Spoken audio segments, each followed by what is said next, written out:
Okay, so I am back with another book review. I decided to change the angle for this video because sometimes I like to show off my master's degree in English. um, this is another book that I don't actually have a physical copy of. It's called The Doll Factory. I listened to it on audiobook. The actress Tuppence Middleton of, I believe, Downton Abbey fame and a whole bunch of movies. But Tuppence Middleton, she was the narrator for this audiobook. Really good job, really great performance that brought out the story, which I still would have enjoyed if I'd read it on print. But I just happened to pick this one up on audiobook, mainly because I couldn't find it in stock on paper. But the author's name is Elizabeth MacNeal, and I believe this was her first book. I discovered her because at work this popped up. It's a book called Circus of Wonders, which I'm going to read next, and I'm really looking forward to doing it. But this caught my eye because it says circus on the cover, and if a book is about a circus, apparently I have to buy it. It's just a rule, you know. But I wanted to dive into her first book first, and so I picked up The Doll Factory, an audiobook. And this was another really good one. Great introduction to her as an author. She seems to, I guess this and Circus of Wonders, so The Doll Factory is historical fiction, which seems to be slowly rising in the ranks as one of my favorite genres. I just love historical fiction, especially when it's tinged with a little bit of magical realism. See Winter's Tale, which I don't think I've ever reviewed on video, but things like that. But so, what is this about? Well, another reason why I immediately was like, whoa, I have to check out The Doll Factory is because the main character's name is Iris, and she is a painter. And in the novel that I wrote, that I'm trying to market, called Fairmont, I have a character named Iris who is a painter. And I was like, whoa, oh no, is my idea already been done or whatever? And it's just a character name and a profession, it's not the whole story. But I was... I'm reassured that it's not the same character. Okay, I didn't somehow psychically copy someone else's character, or she didn't copy mine. I don't know. But, so anyway, yeah, what is this novel about? It's a historical fiction set in the 1850s in London, which is during the pre-Raphaelite era of art. So that's where the historical element of it comes in, is that the environment and the community around them is the pre-Raphaelite brotherhood, the pre-Raphaelite brotherhood, who is made up of like a bunch of famous artists, up-and-coming artists, young artists of that time. Some of them are actually featured in the book. They make cameos, or they're just like around in the community.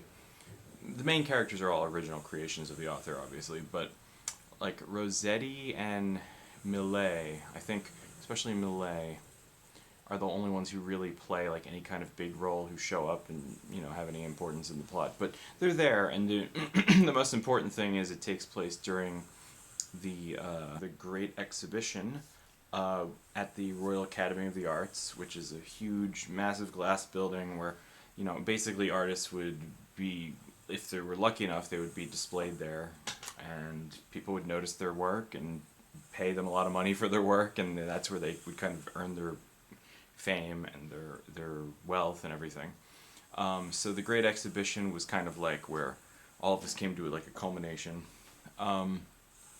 So that's the setting and the time period of this. Iris is a young woman who works in she works in a doll factory, in a doll shop, painting dolls, like porcelain dolls. And while that is a good creative outlet for her, sort of, it's a very oppressive environment with the woman who runs the shop. And her sister were both born like sickly. Like Iris has like a collarbone defect, and her sister had smallpox and is sickly, and it took a toll on her appearance and everything like that. So they are both worried about not being able to be married off or whatever, or catching the eye of a man, or but they're just trying to get by, and that's why their parents have like apprenticed them to this woman who runs the doll shop. But Iris dreams of getting out of there. Her and her sister Rose, both named after flowers. There's also a Rose in Fairmont too, as a minor character, but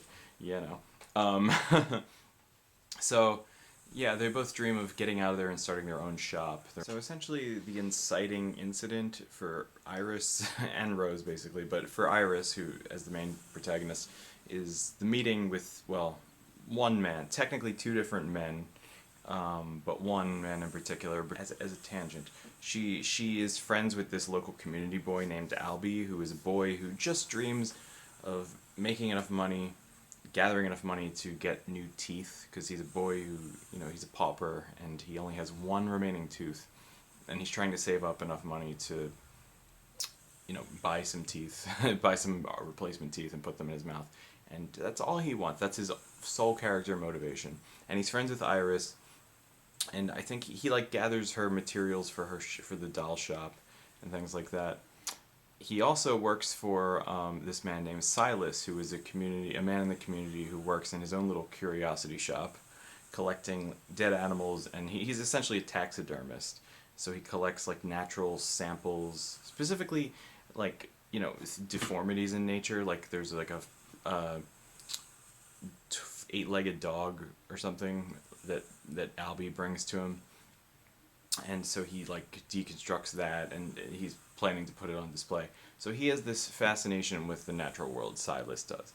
Silas is another name that I was going to use in a story at one point, I should note. So between Iris and Silas, I'm like, but so Silas is the man who, the chance encounter with Iris is kind of the inciting incident in this book. They encounter each other on the street, both with Albie at the center of it, sort of like as the go-between, or as the person who kind of like leads them into each other because he works for both of them. And then Silas immediately sees Iris and he notices her collarbone, and he thinks, his first reaction is, of course, whoa, what a alarming sample, a natural sample that I can use and display. He's not interested in her as like a human, or even because she's beautiful otherwise, it's just because he becomes obsessed with her collarbone. So an obsession is the right word for it. His character is an obsessed outcast, basically. I will say that I couldn't help but, well, at the beginning at least, feel sort of a kinship with Silas, feeling like an outcast, Enneagram or hashtag, I guess. Um, but so Silas seems kind of harmless at the beginning. He seems just like he's like an outcast, and people just see him as a weirdo because he collects natural samples and taxidermies, animals and things. But well, let's just say that the theme for Silas is that he becomes obsessed with Iris, and he starts following her around and trying to figure out how to like, associate with her. And it escalates quickly. It escalates quickly. But aside from Silas, speaking of names, Silas is kind of in the same crowd as like the pre-Raphaelites, and he can't help but mention Iris to them, and he actually leads a man named Louis Frost. Speaking of names, I was saying Louis, or or Louis. They never call him Louis, but it's Louis, and he is a charming artiste. I think he's a made up character. He's made up for this, but I don't think he's actually based on a real person. Maybe loosely, but he's just kind of like a made up like person, like insert for the artist community. But he is an artist. He's pretty successful, and he needs a model to sit for him for his painting of like a queen. So Silas agrees to. Well, he gives Louis just enough information about Iris that Louis meets up with Iris, and they strike a deal that if she will pose for him and be his model, then he will give her painting lessons. And so that begins a relationship between them. And Louis is sort of like I don't want to say a snob, but he's kind of posh. He's an artist. He's kind of like on his high horse at the start. But as time goes on, he becomes more and more like he sees potential in Iris and her art, and he is very disciplined and very like mature about their relationship. Like he doesn't immediately like come on to her or anything, but they do develop chemistry along the way.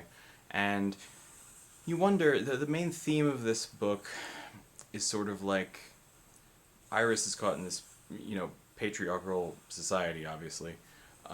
And Silas starts out as being like seemingly this innocent weirdo who just likes nature and collecting things. Louis seems like he's like a pompous like artist guy, but over time, Silas's obsession grows, and Louis lets his guard down more for Iris, and they starts acting like an actual human, and they actually become like a real genuine relationship. So one of the main themes that I took away from this, and that was intended in it, is the male gaze, and two different perspectives on the male gaze toward the same woman, and how each has their flaws. Like each neither of them is perfect, but both of them have their virtues, and each goes down a different path that ends up in a very different place. And so without spoilers, I'm not gonna say where Louis ends up with Iris, or like how Silas's obsession leads him to her, but yeah, that's kind of like the rising action of the book. So those are pretty much the four main characters, is like Iris, Louis, Silas, and Albie. Rose too, I guess, she's sort of a minor character, but and most of the book is honestly just like, like Iris and Louis' relationship growing, her honing her technique as an artist, her reconciling with Rose, because Rose basically thinks that Iris has abandoned her and that she's too good for her family now, and she just like walks out, and Rose sort of from the get-go is like, no, he's just gonna use you. This guy Louis, he's bad news. He's just a guy who's gonna, discard you and leave you when he's done with you. So there's that element, and most of the book they see Silas and they just think of him as a harmless stranger, and it's sort of like a nothing. No one is fully who they seem kind of situation. Yeah, so I don't know, any book that deals with the arts and like the value of the arts to people and their relationships and passion and things like that, I'm always going to be into that sort of thing.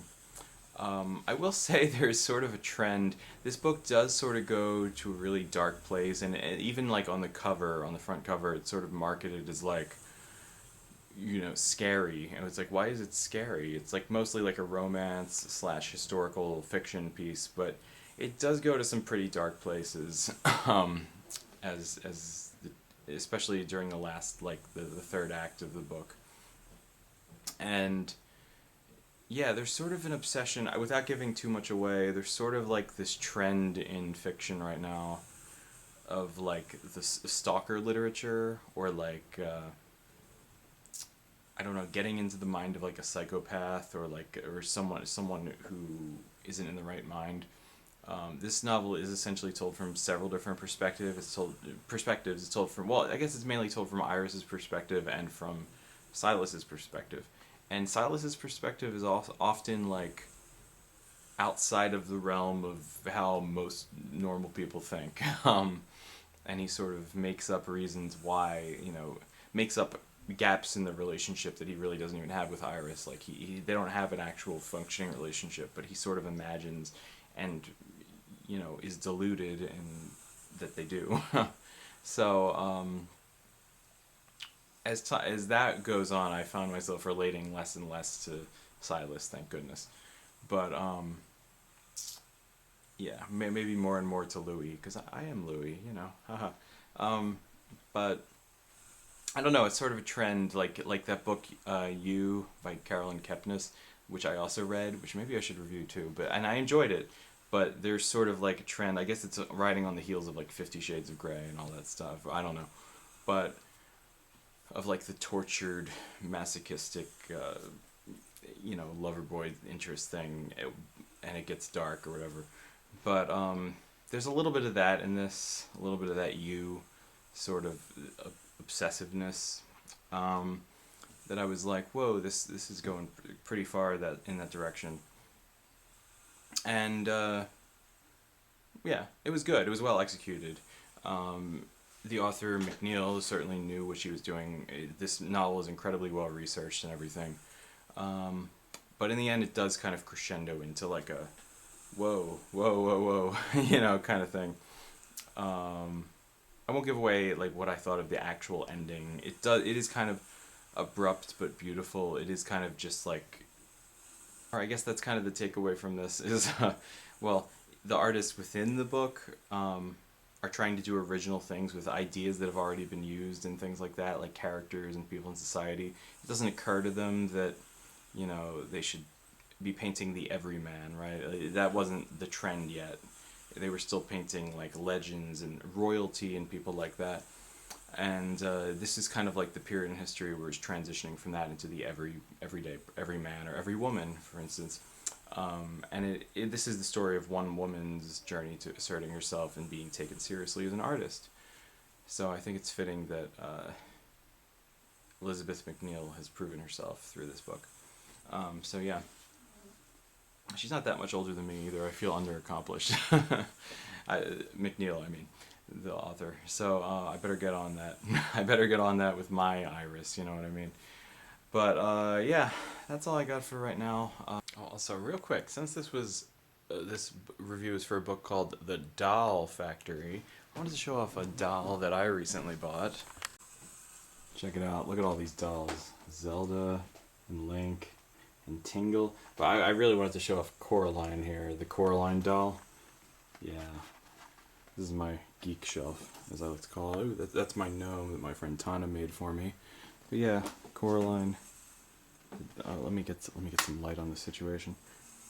Look at this doll. Oh, these button eyes are just gonna stare into your soul.